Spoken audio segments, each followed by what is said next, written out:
Hello and welcome to Inside Iraq. I'm Jassim Azawi. The war on Iraq has provided unforgettable iconic images. The nighttime bombing of Baghdad, images of torture at Abu Ghraib, the grainy footage of Saddam on the gallows.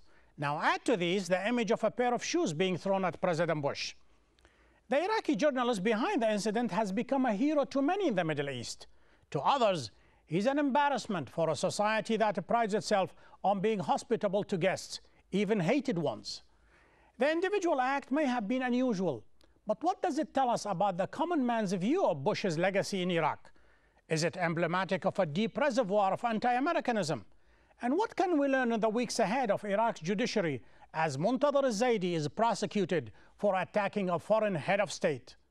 Rosa Ibrahimova reports.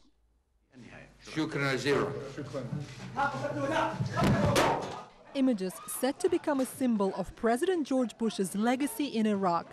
An Iraqi journalist throwing his shoes at the most powerful man in the world, as a gift, he said, from a country devastated by the US-led invasion.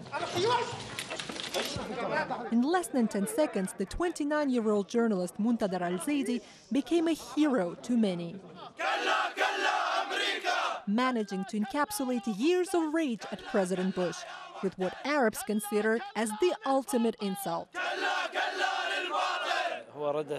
This is a revenge against the occupation and their violations against the Iraqi people. Bush deserves it because he has failed to keep the promises he had made. In 2003, it was Saddam Hussein who was getting the shoe treatment.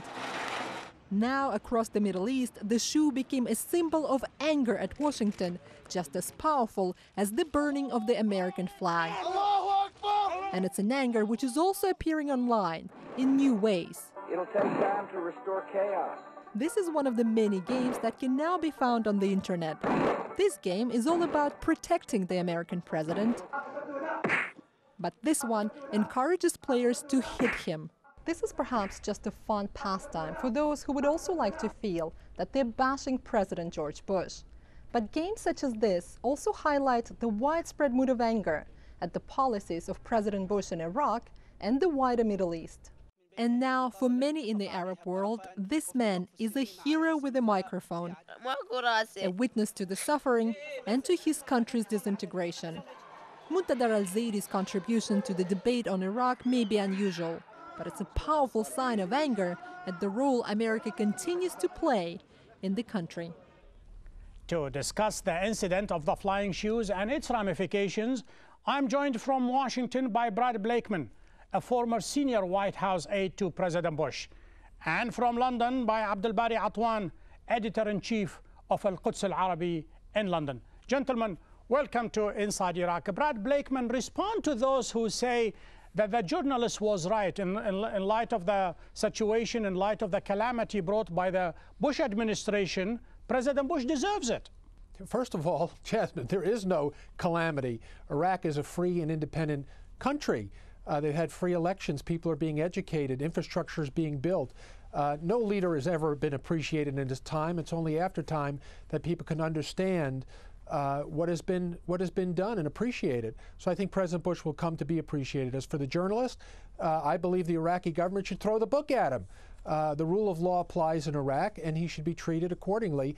If he had done it to Saddam, he'd be chopped up and be dog food by now. And in a free and independent Iraq, he's given a trial. That's what should happen.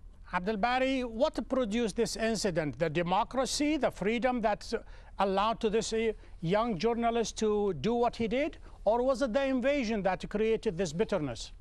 Let me first start by saying I am really sick of these talks about Iraq is a free country, a democratic country. If Iraq is a democracy and a free country and stable country, why President Bush sneaked into Iraq like a thief, for example? Why he wasn't received on the streets of Baghdad by the people who he's supposed to liberate them from Saddam Hussein? Why he was just traveled from the Baghdad airport to the green zone by a helicopter? So it is not free. If it is free, they should let the Iraqi people express their feeling toward the man who liberated them or supposed to be liberating them. So we cannot say Iraq is a free country. This is one thing. Second thing, personally, as a journalist, as editor of a newspaper, I don't maybe accept what this young Iraqi journalist did. But I understand his position. If your country is dismembered completely by this man, if 1 million of your people, of your relatives were killed by this man, or actually because of this man, his invasion to your country, if you, after 5 or 6 years of American occupation, you don't have water, you don't have electricity, you don't have law and order, you don't have jobs, you don't have safety, 5 million of your people displaced because of this democracy. What's your feeling toward this Brad, man? what's your feeling? Did he destroy your argument? Your country? Well, first of all, this is ridiculous. This country is far better off today than it was under Saddam Hussein. It took our country in America, when we were founded, 11 years to get our act together, to get our Constitution and amendments and our house in order. And it's going to take the Iraqis a long time to get theirs in order. Democracy is not an on and off switch. It's an opportunity for them to govern themselves, to rule themselves, something they hadn't had in Iraq in generations. Is it better to have had Saddam continue his reign? I suggest not. And I believe the vast majorities of Iraqis are thankful to the Americans and our allies. It's not just the Americans, but many other countries who joined that effort to free them. And in very short order, they'll come to appreciate it. And in very short order, President Bush, I believe, will be welcomed on the streets of Baghdad and every other place in Iraq as somebody who had their best intentions in mind. Brad, but democracy does not come by the will of a pen or a speech. It comes from their own people voting and putting their own people in power and hard work, and that's yet what needs to be done. Brad, Abdel Bari wrote an open editorial in which he says, well, these things happen in the West. People throw eggs and tomatoes at officials. So what's the big deal if this guy throws a couple of shoes at the president? Well, the big deal is he threw it at a head of state.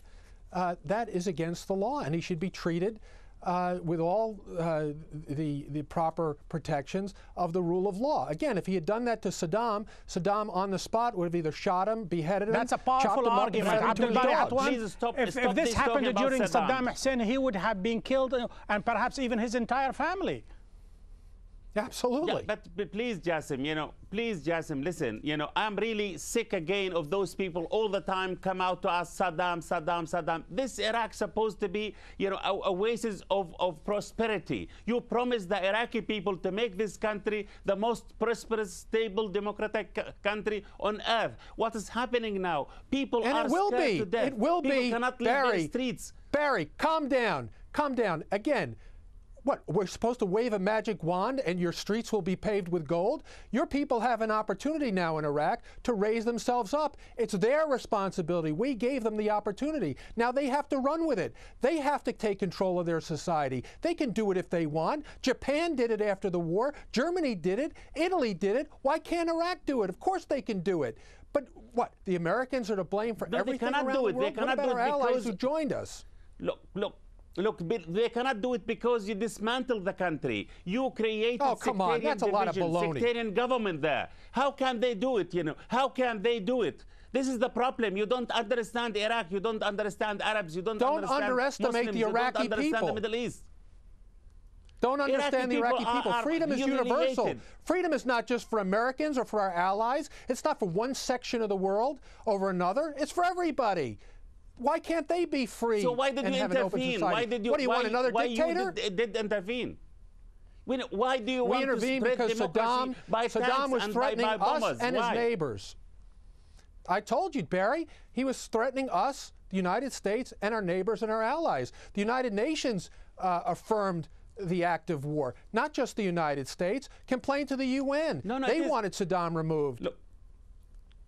Look, we had Lord Bingham, who is the biggest judicial authority in Britain. He said it is illegal, it is a moral war, and this war actually have been done without any green light from United Nations. And Tony Blair and George Bush are war criminals. Right. This is Try and rewrite history, Barry. Is that what you do as a journalist? Let us go back to the incident of Brad Blakeman.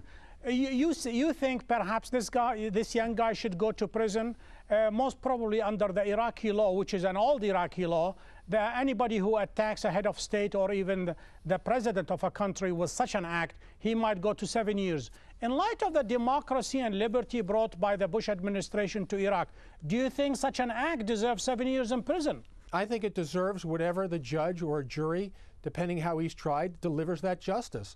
He attacked a head of state. In that case, explain to us why he has become a hero to many in the Arab world as well, even in as far afield as in Venezuela. There are millions and millions and millions of Iraqis who do not feel the way this journalist feels. This is one man who acted on his own, and now he's got to pay the price. Do you agree with that, Abdel Bari? Most Iraqis don't agree with this. What of the demonstrations we have seen in Baghdad and other places? Yeah. Look, Jassim, let me put it that way. I'm surprised, Brad, it seems from different planet. Wherever George Bush goes now, he is received by rotten eggs and rotten tomatoes and demonstration all over the world. He never had a smooth landing in any of the Western capitals. No, come on, you know, in Barry, comparison with other completely capitals. a lie. Just 1 minute. That is a lie. This is. You know that. President Bush is received everywhere. A million people were waiting for him in London, Brad. No, he was received in London by rotten eggs. Demonstrations in America. Look, let me complete my sentence, please. Just wait a bit. You know, here in London, he was boycotted by the mayor of London, by the most senior people, all human rights organizations. Millions were demonstrating in the streets against him. The same thing happened in Australia. The same thing happened in every capital President Bush visited. Again, no, you're wrong. This man should not be in prison for one reason. We had the same incident in this country. Tony Blair, the prime minister, he was thrown, rotten eggs were thrown in him. What happened to the man? He was detained for a few hours, interrogated, and then he was charged only to pay for the dry cleaning of Tony Blair shirts, dirty shirts. That's the only punishment he was received from the. Well, maybe you should be his lawyer, Barry. Abdel Bari Atwan and Brad Blakeman. Gentlemen, I have to take a break. When we come back, I'm going to ask Brad Blakeman whether the incident deprived President Bush from savoring the sweet moment of signing the security pact with the Iraqis. Stay with us. If in front of TV cameras they are beating him, can you imagine what they are doing to him behind the cameras? Durgham al-Zaidi, brother of Montazar al-Zaidi.